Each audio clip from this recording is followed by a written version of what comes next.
Oke, baik. Di video hari ini kita akan membahas bagaimana caranya membuat objek bergerak, yaitu loncat. Di video sebelumnya saya sudah membahas bagaimana caranya membuat objek berjalan. Nah, prinsipnya sama. Kalau kita pengen membuat objek bergerak, yaitu orang bergerak baik berjalan maupun loncat, kita harus tahu dulu bagaimana logika ketika orang mau loncat, ya, posisi tubuhnya seperti apa. Kenapa kita harus tahu dulu itu? Supaya pada saat kita mau membuat objek bergerak, loncat maupun berjalan, nanti kelihatannya objek tersebut benar-benar sesuai dengan objek sesungguhnya, jadi tidak terlalu kaku. Oke.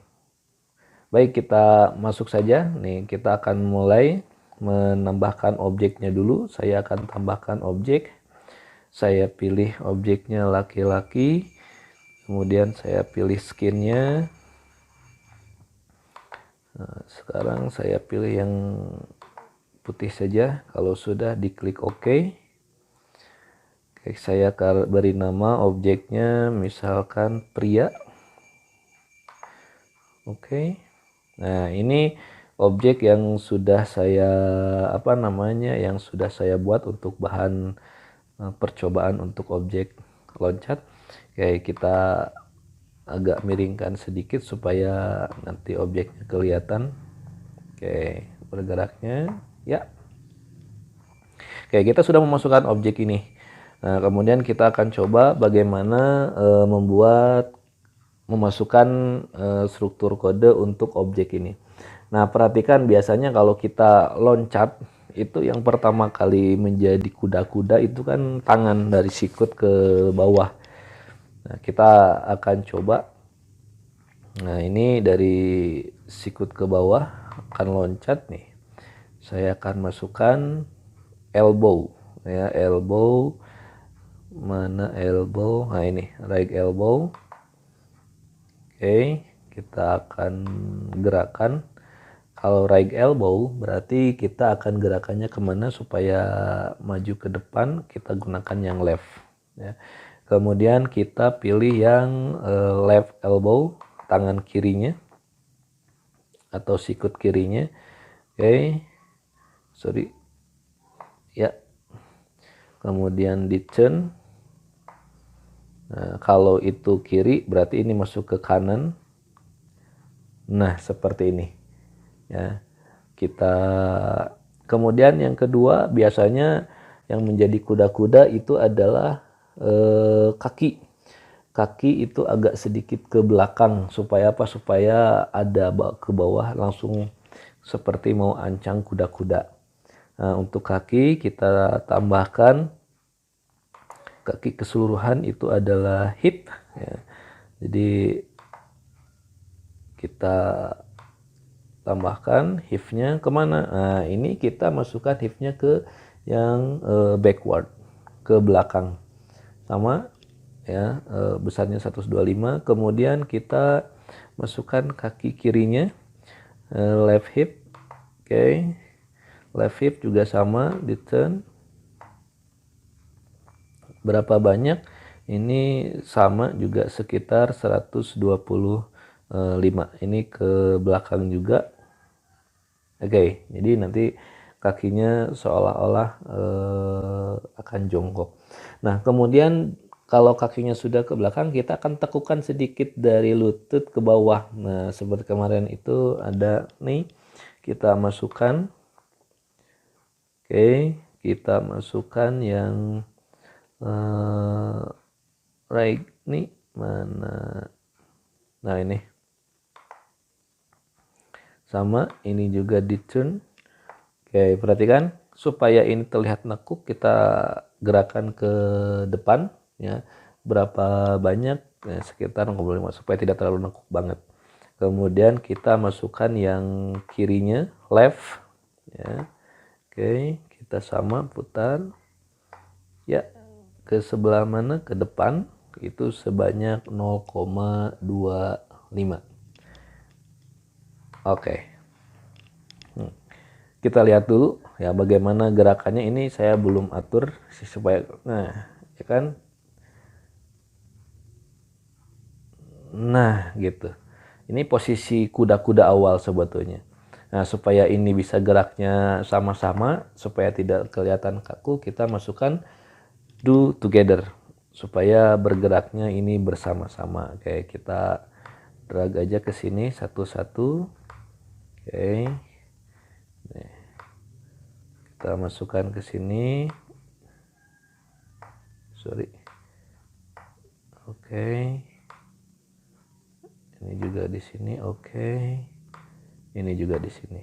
Oke, kita lihat hasilnya kalau kita sudah makan do together. Nah, gitu. Kita lihat lagi. Nah, nah, nah, gitu kan, itu seperti posisi loncat. Nah, sekarang kita kuda-kudakan supaya dia posisinya langsung berada di bawah. Nah, kita gerakan si orang ini. Kemana kita gerakannya? Nah, si orang ini kita gerakannya ke bawah.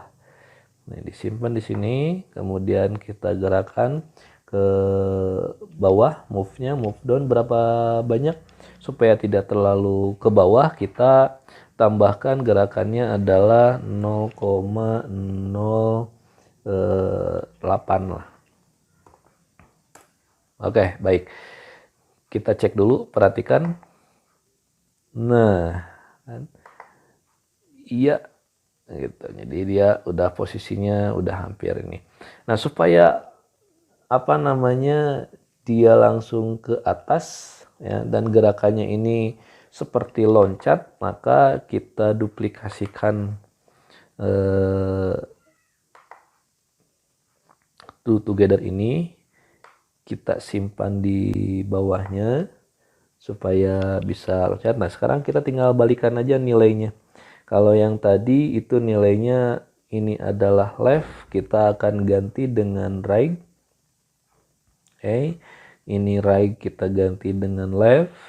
Kemudian ini backward kita ganti dengan forward.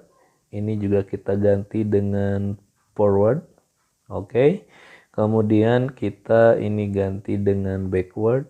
Ini ganti dengan backward. Jadi supaya kelihatannya loncat dan lurus gitu. Oke, nah perhatikan di sini ada move up. Nah, ini gerakannya loncat ke atas. Jadi dia udah ancang-ancang tadi di ini ke bawah, kemudian dia langsung loncat ke atas. Berapa banyak supaya ini 0,8 kelihatan tinggi, saya tambahkan aja 0, berapa ya? 25 sih ya saya. Oke, kita lihat coba dulu. Nah, itu. Lagi. Nah, dia loncat lagi gitu. Cet. Nggak apa, ini agak sedikit pendek sih. Kita lihat. Nah, ke atas. Tidak terlalu apa namanya? Tidak terlalu jauh loncatannya, tinggal diatur aja nanti apa namanya angkanya. Kemudian supaya dia mendarat lagi ke bawah, nah, kita gerakan lagi. Dia kasih move. Move-nya kemana? Move-nya ke bawah ya. Yang mana? Yang down. Berapa banyaknya kita tinggal hitung saja, sisa selisih antara 0,8 0,25 ya, sekitar 0,17 ya rasanya. Kita cek dulu.